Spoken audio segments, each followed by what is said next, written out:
ನಮಸ್ಕಾರ, welcome back to my YouTube channel. ಇವತ್ತಿನ ಹೊಸ ರೆಸಿಪಿ ಏನಪ್ಪ ಅಂತಂದರೆ, ಯಾರಿಗೂ ಗೊತ್ತಿಲ್ಲದೆ ಇರೋವಂಥ ರೆಸಿಪಿ ನಾನು ಇವತ್ತು ಹೇಳ್ಕೊಡ್ತಾ ಇದ್ದೀನಿ.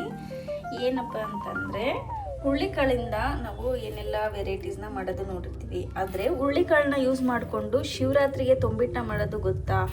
ಸೊ ಬನ್ನಿ, ನಾನು ಇವತ್ತು ತೊಂಬಿಟ್ಟು ಮಾಡೋದನ್ನು ಹೇಳ್ಕೊಡ್ತಾ ಇದ್ದೀನಿ. ಅದು ನಮ್ಮಮ್ಮನ ರೆಸಿಪಿ ಇದು. ಸೊ ಹುರುಳಿಕಾಳನ್ನು ಯೂಸ್ ಮಾಡಿಕೊಂಡು ಯಾವ ರೀತಿಯಾಗಿ ನಾವು ಟೇಸ್ಟಿಯಾಗಿರೋವಂಥ ತೊಂಬಿಟ್ಟನ್ನ ಮಾಡ್ಬೋದು ಅಂತ ನೋಡೋಣ. ಅದಕ್ಕೋಸ್ಕರ ಇವಾಗ ಏನೇನು ಬೇಕು ಇಂಗ್ರೀಡಿಯೆಂಟ್ಸ್ ಅಂತ ಅಂದರೆ, ಮೇನ್ ಥಿಂಗ್ ಹುರುಳಿಕಾಳು ನಾವು ಇಷ್ಟು ಈ ಪ್ಲೇಟಲ್ಲಿ ಇಷ್ಟು ತೊಗೊಂಡಿದ್ವಿ. ಅಂದರೆ ಉದ್ದನ ಕಪ್ಪಲ್ಲಿ, ಇರಿ ಒಂದು ಸೆಕೆಂಡ್ ತೋರಿಸ್ತೀನಿ. ಈ ಕಪ್ಪಲ್ಲಿ 1.5 ಕಪ್ನಷ್ಟು ಹುರುಳಿಕಾಳನ್ನ ನಾನು ತೊಗೊಂಡಿರೋದು. ಹಾಗೆ ಅದಕ್ಕೆ ಅಂತ ಹೇಳಿ ಅರ್ಧ kg ಬೆಲ್ಲನ ಹಾಕ್ಕೊಂಡಿದ್ದೀವಿ. ಜಜ್ಜಿ ಇದನ್ನ ಅರ್ಧಂಬರ್ಧ ತರಿಯಾಗಿ ಮಾಡ್ಕೊಂಡಿದ್ದೀವಿ. ಇದರಲ್ಲಿ ಎಳೆ ಪಕ್ಕ ತೆಗಿಬೇಕು. ಸೊ ಹಾಗಾಗಿ ಕರ್ಗತ್ತೆ ಅಂತ ಹೇಳಿ ತರಿಯಾಗಿ ಇದನ್ನ ಜಜ್ಕೊಂಡಿದ್ದೀವಿ. ನೆಕ್ಸ್ಟ್ ಬಂದು ಕಡಲೆ ಆಗಲೇ ಲೋಟ ತೋರಿಸಿದ್ನಲ್ಲ, ಆ ಲೋಟದಲ್ಲಿ 2 ಲೋಟ ಕಡಲೆ ತೊಗೊಂಡಿರೋದು. ಹಾಗೆ ಕಡಲೆ ಬೀಜ, ಇದು ಕೂಡ 1.5 ಲೋಟದಷ್ಟಿದೆ. ಹಾಗೆ ನೆಕ್ಸ್ಟ್ ಅದಕ್ಕೆ ಮೆಂತಿ, ಕೊಬ್ಬರಿ ತುರಿದಿಟ್ಕೊಂಡಿರೋ, ಸಣ್ಣ ತುರಿದಿಟ್ಕೊಂಡಿರೋಂಥ ಕೊಬ್ಬರಿ, ಒಣ ಕೊಬ್ಬರಿ ಇದು. ಹಾಗೆ ನೆಕ್ಸ್ಟ್ ಒಂದು 2 ಟೇಬಲ್ ಸ್ಪೂನ್ನಷ್ಟು ಗಸಗಸೆ, ಹಾಗೆ ಒಂದು 4 ಟೇಬಲ್ ಸ್ಪೂನ್ನಷ್ಟು ಎಳ್ಳು, ಬಿಳಿ ಎಳ್ಳು ತೊಗೊಂಡಿದ್ದೀನಿ. ಕರಿ ಎಳ್ಳನ್ನ ತೊಗೋಬೋದು. ನೆಕ್ಸ್ಟು ರುಚಿಗೆ ಫ್ಲೇವರ್ ಆ್ಯಡ್ ಮಾಡೋದಕ್ಕೋಸ್ಕರ ಏಲಕ್ಕಿನ ನಾನು 7 ಏಲಕ್ಕಿನ ಜಜ್ಜಿಟ್ಕೊಂಡಿರೋದು. ಹಾಗೆ ಬಾದಾಮಿ ಕಾಯಿ ಹಾಕೋದ್ರಿಂದ ಟೇಸ್ಟ್ ತುಂಬ ಚೆನ್ನಾಗಿ ಬರುತ್ತೆ. ಹೆಲ್ತಿಗೂ ಕೂಡ ತುಂಬ ಒಳ್ಳೆಯದು. ಸೊ ಇಷ್ಟೆಲ್ಲ ಇಂಗ್ರೀಡಿಯೆಂಟ್ಸ್ನ ಯೂಸ್ ಮಾಡಿಕೊಂಡು ಇದಕ್ಕೆ ನೆಕ್ಸ್ಟ್ ಏನಪ್ಪ ಆ್ಯಡ್ ಮಾಡ್ತೀನಿ ಅಂತಂದರೆ, ವಾಟರ್ ಒಂದು ಆ್ಯಡ್ ಮಾಡಬೇಕಾಗುತ್ತೆ ಅಷ್ಟೇ. ಸೊ ಇಷ್ಟೆಲ್ಲ ಯೂಸ್ ಮಾಡ್ಕೊಂಡು ಈಗ ಶಿವರಾತ್ರಿ ಹಬ್ಬಕ್ಕೆ ಸ್ಪೆಷಲ್ ತೊಂಬಿಟ್ಟನ್ನ ರೆಡಿ ಮಾಡೋದು ಅಂತ ತೋರಿಸ್ತೀನಿ. ಬನ್ನಿ ಪ್ರಿಪೇರ್ ಮಾಡೋಣ. ಇವಾಗ ಈ ಬೌಲಲ್ಲಿ ಒಂದು ಅರ್ಧ ಗ್ಲಾಸಷ್ಟು ನೀರನ್ನ ಹಾಕ್ಕೊಂಡು ಇದನ್ನು ಬೆಲ್ಲದ ಪಾಕ ಕಾಯಿಸೋದಕ್ಕೆ ಅಂತ ಹೇಳಿ ಸ್ಟವ್ನ ಹಚ್ತಾ ಇದ್ದೀನಿ. ಇದಕ್ಕೆ ಟೇಸ್ಟ್ಗೆ ಅಂತ ಹೇಳಿ ಸ್ವಲ್ಪ, ಅಂದರೆ ರುಚಿಗೆ ತಕ್ಕಷ್ಟು ಅಂತಲ್ಲ, ಒಂದು ಚಿಟಿಕೆಯಷ್ಟು ಉಪ್ಪನ್ನ ಹಾಕ್ತಾ ಇದ್ದೀನಿ. ಇಷ್ಟೇ. ನೀರು ಚೆನ್ನಾಗಿ ಕುದಿಬೇಕು, ಸ್ವಲ್ಪ ಬಿಸಿಯಾಗಲಿ. ಪಾಕ ರೆಡಿ ಆಗೋ ಅಷ್ಟರಲ್ಲಿ ಇವಾಗ ಇಂಗ್ರೀಡಿಯೆಂಟ್ಸ್ನ ಹುರ್ಕೊಳ್ಳೋದಕ್ಕೆ ಅಂತ ಕಡಾಯಿನ ಇಟ್ಕೊತಾ ಇದ್ದೀವಿ. ಕಡಾಯಿ ಸ್ವಲ್ಪ ಪ್ರೀ ಹೀಟ್ ಆಗಬೇಕದು. ಈ ಕಡೆ ನೀರು ಬಿಸಿ ಆಗ್ತಾ ಇದೆ, ಈ ಕಡೆ ಕಡಾಯಿನ ಬಿಸಿಯಾಗಕ್ಕೆ ಇಟ್ಟಿದ್ದೀವಿ. ಇವಾಗ ಅದಕ್ಕೆ ಫಸ್ಟ್ ಆ್ಯಡ್ ಮಾಡೋದು ಕಡಲೆ ಬೀಜ.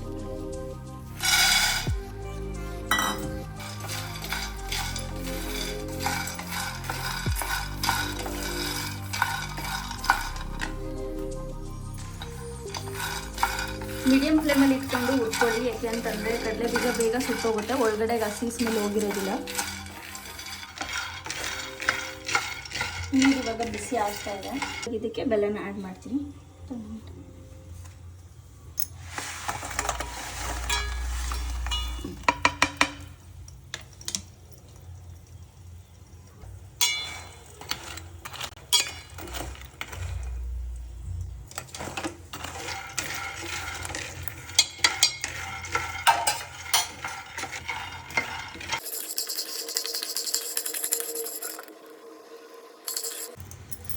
ಎಲ್ಲರಿಗೂ ಗೊತ್ತಿರೋ ಹಾಗೆ ಜಾಸ್ತಿ ತೊಂಬಿಟ್ಟನ ಮಾಡೋದು ನಮ್ಮ ಸೈಡಲ್ಲಿ, ಅಂದರೆ ನಮ್ಮ ತುಮಕೂರು ಸುತ್ತಮುತ್ತ ಜಾಸ್ತಿ ಮಾಡೋದು ಯಾವ್ಯಾವ ತೊಂಬಿಟ ಮಾಡ್ತಾರೆ ಅಂದರೆ, ಜೋಳದ ಮಾಡ್ತಾರೆ, ಉರ್ದಕ್ಕಿ ತೊಂಬಿಟ, ಹಸಿ ಅಕ್ಕಿ ತೊಂಬಿಟ, ಕಡಲೆ ಬೀಜದ ತೊಂಬಿಟ, ಈ ರೀತಿ ವೆರೈಟೀಸ್ ಆಗಿ ಮಾಡ್ತಾ ಹೋಗ್ತಾರೆ. ಆದರೆ ಹುರುಳಿಕಾಳು ತೊಂಬಿಟನ ಇದನ್ನ ತುಂಬ ರೇರ್, ಅಂದರೆ ಹಳೆಯ ಕಾಲದಲ್ಲಿ ನಮ್ಮ ತಾತ ಮುತ್ತಾತರ ಕಾಲದಲ್ಲಿ ಮಾಡ್ತಾ ಇದ್ದಂಥ ರೆಸಿಪಿ ಇದು. ಸೊ ಇದು ಮಾಡೋದಕ್ಕೆ ಸ್ವಲ್ಪ ಮುಂಚೆ ಎಲ್ಲ ಹುರುಳಿಕಾಳು ಚೆನ್ನಾಗಿ ಬೆಳೆಯೋರಲ್ವ, ಸೊ ಹಾಗಾಗಿ ಜಾಸ್ತಿ ಅದನ್ನೇ ಮಾಡೋರು. ಇವಾಗ ಯಾರು ಬೆಳೆಯೋರು ಇದೇ ಕಡಿಮೆ ಆಗಿದೆ. ಸೊ ಹಾಗಾಗಿ ಈಸಿಯಾಗಿ ಅಂಗಡೀಲಿ ಯಾವ್ದು ಸಿಗುತ್ತೆ ಅದನ್ನು ಮಾತ್ರ ಮಾಡ್ತಾ ಹೋಗ್ತಾರೆ. ಸೊ ಹಾಗಾಗಿ ನೋಡೋಣ ಇದರಲ್ಲೂ ಟೇಸ್ಟ್ ಹೇಗಿದೆ ಅಂತ. ನೀವು ತುಂಬ ಚೆನ್ನಾಗಿ ಬರುತ್ತೆ ಟೇಸ್ಟ್ ಮಾತ್ರನ. ಇವಾಗ ಫ್ರೈ ಆಗ್ತಾ ಇದೆ. ಇದು ಇನ್ನೂ ಸ್ವಲ್ಪ ಉರಿಬೇಕು, ಇದನ್ನು ಇನ್ನೂ ಚೆನ್ನಾಗಿ ಆಗಬೇಕದು. ಚಿಟಪಟ ಅಂತ ಸಿಡಿದು ಅದು ಸಿಪ್ಪೆ ಬಿಡೋ ಥರ ಆಗಬೇಕು, ಆವಾಗ ಇದಾಗಿದೆ ಅಂತ. ಬೆಲ್ಲ ನೋಡಿ ಕರಗ್ತಾ ಇದೆ. ಇನ್ನು ಇದು ಎಳೆ ಪಾಕ ಬಂದಿಲ್ಲ.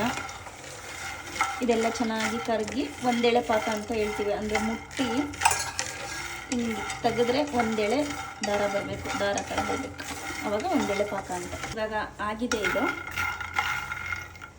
ನೀಟಾಗಿ ಆಗಿದೆ.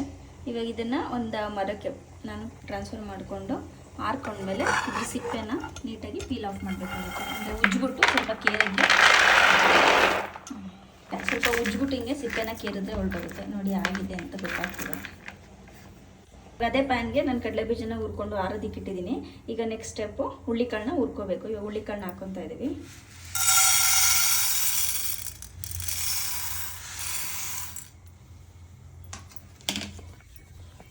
ಇವಾಗ ಹುಳ್ಳಿಕಾಳನ್ನ ಹದವಾಗಿ ಹುರಿಬೇಕು. ಇದೇ ಸ್ವಲ್ಪ ಲೇಟ್ ಆಗೋದು. ಹುಳ್ಳಿಕಾಳು ಬೇಗ ಫ್ರೈ ಆಗೋದಿಲ್ಲ, ಅಂದರೆ ನೀಟಾಗಿ ಹೋಗೋದಿಲ್ಲ ಬೇಗ. ಸೊ ಇದೇ ಸ್ವಲ್ಪ ಟೈಮ್ ತೊಗೊಳ್ಳೋದು. ಹುಳ್ಳಿಕಾಳು ಹುರಿದಿದ್ದೊಂದಾದರೆ ಅರ್ಧ ತೊಮಟ ಕೆಲಸ ಮುಗೀತು ಅಂತ. ಈ ಹುಳ್ಳಿಕಾಳು ತೊಮಟದ ವಿಶೇಷ ಏನಪ್ಪ ಅಂತಂದರೆ ಇದನ್ನು ತಿನ್ನೋದ್ರಿಂದ ಶೀತದ ಗಂಟು ಯಾರೇ ಪ್ರಾಬ್ಲಮ್ ಇರುತ್ತೆ ಅವ್ರಿಗೆಲ್ಲ ತುಂಬ ಯೂಸ್ಫುಲ್ ಆಗುತ್ತೆ. ಇದು ಶೀತ ಹೊಡಿಯೋದಕ್ಕೆ ಅಂತಲೇ ಮುಂಚೆ ಆಗಿನ ಕಾಲದಲ್ಲಿ ನಮ್ಮ ಅಜ್ಜಿ ಹೇಳ್ತಿದ್ದು, ಶೀತದ ಗಂಟು ಯಾರಿಗೆ ಹಾಕತ್ತೆ ಅವ್ರಿಗೆಲ್ಲನ ಹುಳ್ಳಿಕಾಳು ಕಟ್ಟನ್ನ ಮಾಡಿಕೊಡೋರಂತೆ. ಅಂದರೆ ಹುಳ್ಳಿಕಾಳು ಕರ್ದಂಟು ಅಂತ ಮಾಡೋದು, ಮತ್ತು ಹುಳ್ಳಿಕಾಳು ಕಟ್ ಮಾಡಿ ಕೊಡೋದು.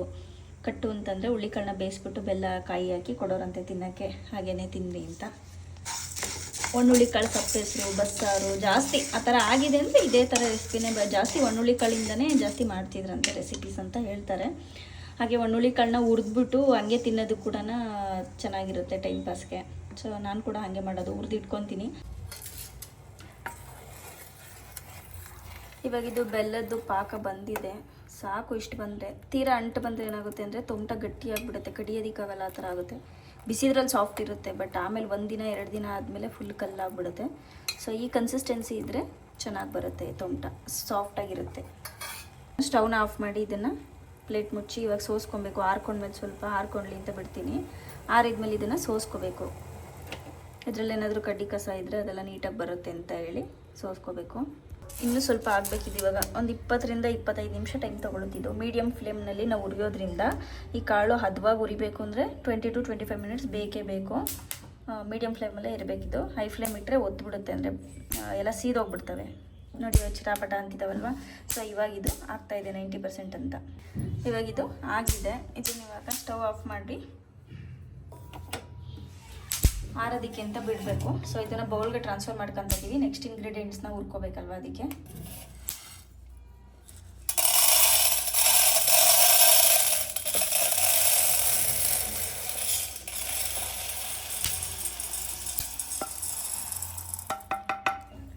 ಈ ಹುಳ್ಳಿಕಾಳು ಎಷ್ಟು ಬಿಸಿ ಇರ್ತವೆ ಅಂದರೆ ಒಂದೇನಾರ ಕೈ ಮೇಲೆ ಬಿದ್ದರೂ ಪಕ್ಕಾ ಬೊಬ್ಬೆ ಬರುತ್ತೆ, ಮಿಸ್ಸೇ ಇಲ್ಲ, ಅಷ್ಟು ಬಿಸಿ ಆಗಿರ್ತವೆ ಇವಾಗ ಇವು. ಇವಾಗ ನೆಕ್ಸ್ಟು ಬಾದಾಮಿ ಕಾಯಿನ ಇವಾಗ ಹುರ್ಕೋಬೇಕು ಸ್ವಲ್ಪ. ಇದು ಸ್ವಲ್ಪ ಹಸಿ ಸ್ಮೆಲ್ ಹೋಗೋವರೆಗೂ ಫ್ರೈ ಮಾಡಬೇಕಾಗುತ್ತೆ. ಬಿಸಿ ಆದಮೇಲೆ ಬೇಗ ಫ್ರೈ ಆಗುತ್ತೆ ಇದು. ಹುಳ್ಳಿಕಾಳು ಅಷ್ಟೇನು ಟೈಮ್ ತೊಗೊಳಲ್ಲ ಇನ್ಯಾವುದೂ, ಪಟ ಅಂತ ಹೋಗ್ಬಿಡುತ್ತೆ. ಹುಳ್ಳಿಕಾಳನ್ನ ಮುಂಚೆನೇ ಹುರಿದಿಟ್ಕೊಂಡ್ರೆ ಅದೇನು ಬೆಸ್ಟ್ ಆಗಿರುತ್ತೆ. ಕಲ್ಲನ್ನ ಆದ್ಬಿಟ್ಟು ನೀಟಾಗಿ 2-3 ಸಲ ಕ್ರಾಸ್ ಚೆಕ್ ಮಾಡ್ಕೋಬೇಕಾಗುತ್ತೆ. ಯಾಕೆಂದರೆ ನಾವು ಎಷ್ಟೇ ಹುಷಾರಾಗಾದ್ರೂ ಕಲ್ಲಿರ್ತವೆ, ಕಲ್ಲಿದ್ರೆ ತೊಮಟ ಟೇಸ್ಟ್ ಸಿಗಲ್ಲ. ಇನ್ನೊಂದು ಇನ್ಫಾರ್ಮೇಷನ್ ಏನಪ್ಪ ಅಂತಂದರೆ, ಬಾದಾಮಿ ನಾನು ಹಾಕಿರೋ ಕಾರಣ ಇದು ಮಕ್ಕಳಿಗೆ ತಿನ್ನೋ ಕೊಡೋದ್ರಿಂದ ಹೆಲ್ತಿಗೂ ತುಂಬ ಒಳ್ಳೆಯದು ಅನ್ನೋ ಕಾರಣಕ್ಕೋಸ್ಕರ ನಾನು ಹಾಕಿದ್ದೀನಿ. ಸೊ ಯಾರು ಬಾದಾಮಿ ಇಲ್ಲ ಅಂತಂದರೆ ಇದನ್ನು ಸ್ಕಿಪ್ ಕೂಡ ಮಾಡ್ಬೋದು. ಯಾರಿಗೆ ಬಾದಾಮಿ ಟೇಸ್ಟ್ ಇಷ್ಟ ಆಗಲ್ಲ ಅವರು ಸ್ಕಿಪ್ ಎಲ್ಲ ಮಾಡ್ಬೋದು. ಸ್ಕಿಪ್ ಮಾಡಿ ನೀವು ಬೇರೆ ಇನ್ಯಾವ ಇಂಗ್ರೀಡಿಯೆಂಟ್ಸ್ನೂ ಆ್ಯಡ್ ಮಾಡಬೇಕಪ್ಪ ಇದ್ರ ಆಪ್ಷನಲ್ ಆಗಿಂತ ಏನಿಲ್ಲ. ಬೇಕಾದರೆ ಟೇಸ್ಟ್ಗೋಸ್ಕರ ಹಾಕೋಬೋದು, ಇಲ್ಲ ಬೇಡ ಅಂದರೆ ಸ್ಕಿಪ್ ಮಾಡ್ಬೋದು. ಸೊ ಅದೇನು ಪ್ರಾಬ್ಲಮ್ ಇಲ್ಲ, ಹಾಕಿದ್ರೆ ಟೇಸ್ಟ್ ತುಂಬ ಚೆನ್ನಾಗಿರುತ್ತೆ ಅಂತ ಅಷ್ಟೇ. ಇವಾಗ ಇದಾಗಿದೆ, ಪಟ ಅಂತ ಸಿಡಿತಾ ಇದೆ. ಸೊ ಈ ಕನ್ಸಿಸ್ಟೆನ್ಸಿಲಿ ಹುರ್ಕೊಂಡ್ರೆ ಸಾಕು ಬಾದಾಮಿಕಾಯಿನ. ಓಕೆ, ನೆಕ್ಸ್ಟ್ ಇವಾಗ ಸ್ಟವ್ ಆಫ್ ಮಾಡಿ ಇದನ್ನು ಕೂಡ ಆರ್ಕೊಳ್ಳೋದಕ್ಕೆ ಬಿಡಬೇಕು, ಆರೋದಕ್ಕೆ, ಕೂಲ್ ಆಗೋದಕ್ಕೆ.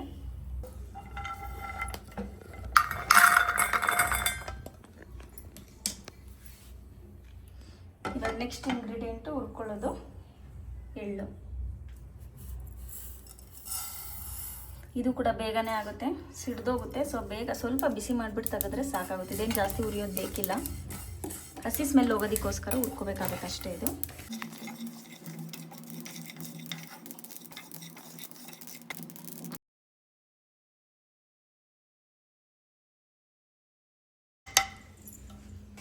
ಇವಾಗ ಲಾಸ್ಟ್ ಬಟ್ ನಾಟ್ ಲೀಸ್ಟ್ ಗಸಗಸೆ, ಮೈ ಫೇವ್ರೆಟ್. ಇದು ಗಸಗಸೆ ಹಾಕೋದ್ರಿಂದ ಯಾವುದಕ್ಕೆ ಆಗಲಿ ತುಂಬ ಟೇಸ್ಟ್ ಚೆನ್ನಾಗಿ ಕೊಡುತ್ತೆ ಇದು. ಇದು ಅಷ್ಟೇ, ಜಾಸ್ತಿ ಹೊತ್ತೇನು ಹುರಿಯೋಕ್ಕೆ ಟೈಮ್ ತೊಗೊಳ್ಳೋದಿಲ್ಲ, ಇದು ಬೇಗನೆ ಆಗುತ್ತೆ. ಇದು ಸ್ವಲ್ಪ ಸಿಡಿತಿದ್ದಂಗೆ ಇದನ್ನು ಕೂಡ ಆಫ್ ಮಾಡಿ ತಕ್ಕೋಬೇಕಾಗುತ್ತೆ.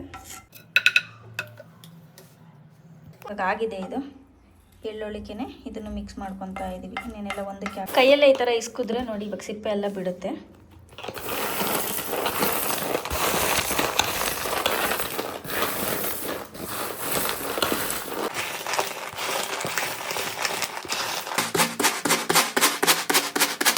ತರ್ತರಿಯಾಗಿ ಇವಾಗ ಇದನ್ನು ಪುಡಿ ಮಾಡ್ಕೋಬೇಕೀಗ. ಸೊ ಜಾರ್ಗೆ ಹಾಕಿದ್ದೀನಿ ಇವಾಗ. ಸೊ ಇದನ್ನು ಮಿಕ್ಸಿ ಮಾಡಬೇಕು. ಹಾಗೆ ಅದ್ರ ಜೊತೆಗೆ ಬಾದಾಮಿ ಕಾಯಿನ ಆ್ಯಡ್ ಮಾಡ್ತಾ ಇದ್ದೀವಿ. ಇಷ್ಟು ಎಳ್ಳು ಮತ್ತು ಗಸಗಸೆ ಹುರಿದಿಟ್ಕೊಂಡಿರೋನ ಇದಕ್ಕೆ ಹಾಕ್ತಾ ಇದ್ದೀನಿ. ಏಲಕ್ಕಿನ ಹಾಕ್ತಾ ಇದ್ದೀನಿ. ಇವಾಗ ಇದನ್ನು ನುಣ್ಣಗೆ ರುಬ್ಕೋಬೇಕು.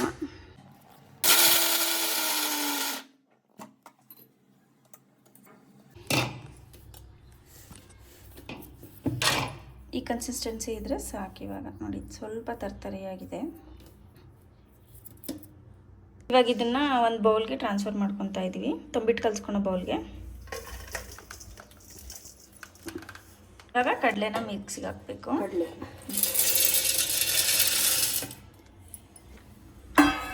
ಇದನ್ನ ಇವಾಗ ನುಣ್ಣಗೆ ರುಬ್ಕೋಬೇಕು.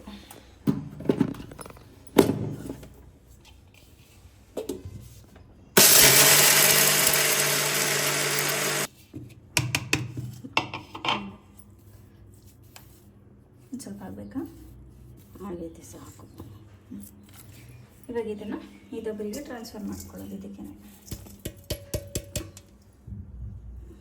ಇದಕ್ಕೆ ಹುರಿದಿಟ್ಕೊಂಡಿರೋ ಹುಳ್ಳಿಕಾಳು ಹಾರ್ಕೊಂಡಿದ್ದಾವೆ. ಈಗ ಅವನ್ನ ಹಾಕ್ಕೊಂಡು ನುಣ್ಣಗೆ ರುಬ್ಬಬೇಕು.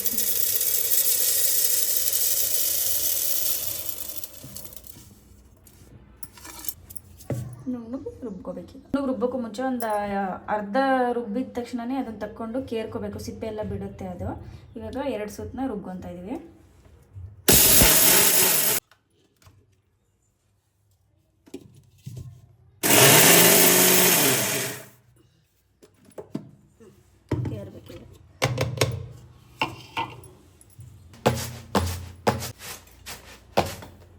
ನೋಡಿ ಕೇರ್ತಾ ಇದ್ರೆ ಹೇಗೆ ಸಿಪ್ಪೆ ಮುಂದೆ ಬಂದಿದೆ ಅಂತ.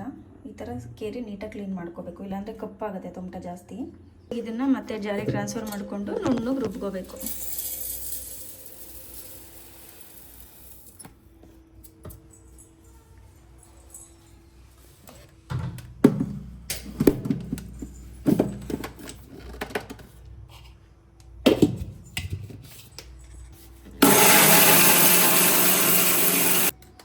ಹಾಕಿದ್ಯಾ ನೋಡೋಣ ಇವಾಗ. ಸ್ವಲ್ಪ ಹಾಕಬೇಕು.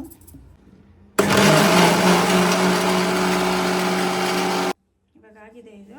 ಇದನ್ನು ಮತ್ತೆ ಸೇಮ್ ಅದೇ ಬೌಲ್ಗೆ ಟ್ರಾನ್ಸ್ಫರ್ ಮಾಡ್ಕೊತಾ ಇದ್ದೀವಿ.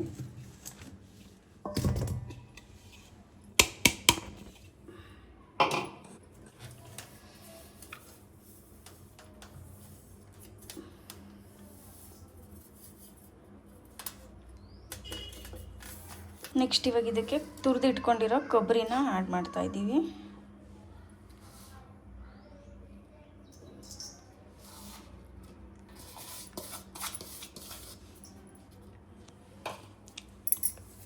ಇದು ಹಸಿಟ್ಟನ್ನ ನೀಟಾಗಿ ಕಲಿಸ್ಕೋಬೇಕು. ಇವಾಗೆಲ್ಲ ಹೊಂದ್ಕೊಳ್ಳೋ ಥರ ಇಂಗ್ರೀಡಿಯೆಂಟ್ಸು ಈಕ್ವಲ್ ಆಗಿ ಅದು ಬೆರಿಬೇಕು ಒಂದಕ್ಕೊಂದು. ಸೊ ಆ ರೀತಿಯಾಗಿ ಇದನ್ನು ಕಲಿಸ್ಕೋಬೇಕು.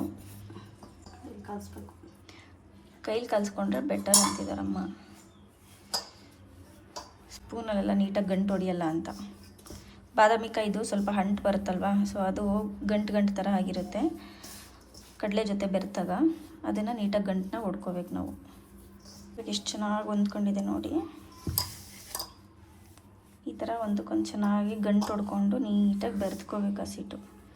ಸೊ ಪಾಕ ಹಾಕಿದ ತಕ್ಷಣ ನಮಗೆ ಉಂಡೆ ಕಟ್ಟಕ್ಕೆ ನೀಟಾಗಿ ಸಿಗುತ್ತೆ. ಗಂಟಾದರೆ ಏನಾಗುತ್ತೆ, ಟೇಸ್ಟ್ ಒಂದೊಂದು ಕಡೆ ಡಿಫರ್ ಆಗಿಬಿಡುತ್ತೆ. ಬೆಲ್ಲನ ಸೋಸ್ಕೊತಾ ಇದ್ದೀವಿ. ಅದರಲ್ಲಿ ಎಷ್ಟು ಗಲೀಜಿದೆ ಏನಿದೆ ಅಂತ ನೋಡೋಣ, ಏನಾದರೂ ಕಸ ಇದೆಯಾ ಇಲ್ವಾ ಅಂತ. ಕಾಣಿಸ್ತಾ ಇದೆ, ಕಪ್ಪುಗೇನೋ ಇದೆ ನೋಡಿ, ಸಿಪ್ಪೆ ಥರ. ಸ್ವಲ್ಪ ಇದೆ ಧೂಳು.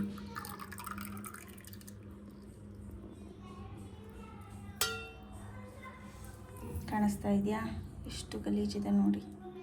ಏನೋ ಇವಾಗ ಇದಕ್ಕೆ ಪಾಕನ ಸ್ವಲ್ಪನೇ ನೋಡ್ಕೊಂಡು ಆ್ಯಡ್ ಮಾಡಿಕೊಂಡು ತೊಮಟನ ಕಲಿಸ್ಕೋಬೇಕು.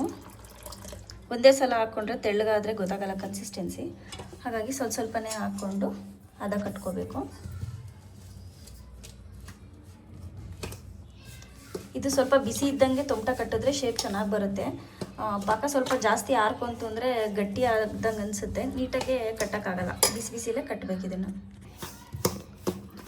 ಚೆನ್ನಾಗಿ ಬೆರೆತ್ಕೋಬೇಕು. ಇದು ಹಸಿಟ್ಟಿನ ಜೊತೆಗೆ ಬೆಲ್ಲ, ಸ್ವೀಟು ಕನ್ಸಿಸ್ಟೆನ್ಸಿ ನೀಟಾಗಿ ಬರಬೇಕಲ್ವ ಟೇಸ್ಟು. ಸೊ ಹಾಗಾಗಿ ನೀಟಾಗಿ ಬೆರೆತ್ಕೋಬೇಕಿದು.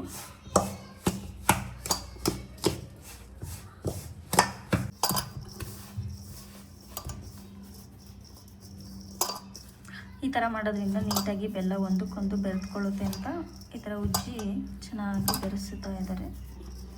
ಇವಾಗ ಈ ಥರ ಕಟ್ತಾ ಇದ್ದಾರೆ ನೋಡಿ. 2 ಬೆಟ್ಟು, ಆ ಕೈಲಿ 2 ಬೆಟ್ಟು, ಈ ಕೈಲಿ 2 ಬೆಟ್ಟು ಸಪೋರ್ಟಿಂದ ಈ ಥರ ರೌಂಡ್ ಶೇಪ್ ಕಟ್ಟಿದ್ದಾರೆ ನೋಡಿ ತೊಮಟ. ಸೊ ಹುಳ್ಳಿಕಾಳು ತೊಮಟ ರೆಡಿ ಆಗ್ತಾ ಇದೆ. 95% ಆಗಿದೆ.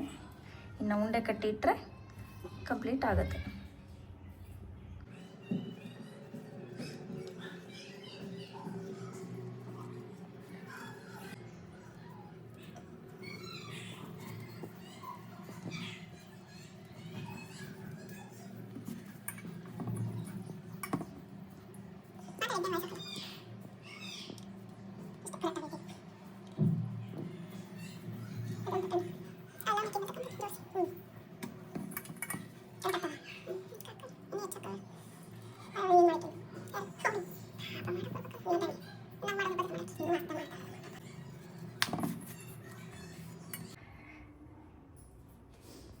ಫೈನಲಿ ಇವಾಗ ಹುಳ್ಳಿಕಾಳು ತೊಮಟ ರೆಡಿಯಾಗಿದೆ. ತಿನ್ನೋದಕ್ಕೆ ನೋಡಿ ಎಷ್ಟು ಚೆನ್ನಾಗಿ ಕಾಣ್ತಿದೆ. ಸೇಮ್ ನೋಡೋದಕ್ಕೆ ಜೋಳದ ತೊಮಟ ಥರನೇ ಫೀಲ್ ಆಗ್ತಾ ಇದೆ. ಬಟ್ ಜೋಳದ ತೊಮಟ ಸ್ವಲ್ಪ ವೈಟ್ ಇರುತ್ತೆ, ಇದು ಹುಳ್ಳಿಕಾಳಲ್ವಾ, ಸೊ ಕಪ್ಪಾಗುತ್ತೆ ಸ್ವಲ್ಪ. ಹಂಗೂ ಸಿಪ್ಪೆ ಎಲ್ಲ ಕೇರಿದ್ದೀವಿ, ಆದರೂ ಕೂಡ ಸ್ವಲ್ಪ ಕಪ್ಪಾಗಿದೆ. ಸೊ ಬಟ್ ಟೇಸ್ಟ್ ಮಾತ್ರ ಸಕ್ಕತ್ತಾಗಿ ಬರುತ್ತೆ. ಸೊ ನೀವು ಒಂದ್ಸಲ ಟ್ರೈ ಮಾಡಿ, ನಿಮ್ಮ ಫ್ಯಾಮಿಲಿ ಫ್ರೆಂಡ್ಸ್ಗೂ ಶೇರ್ ಮಾಡಿ.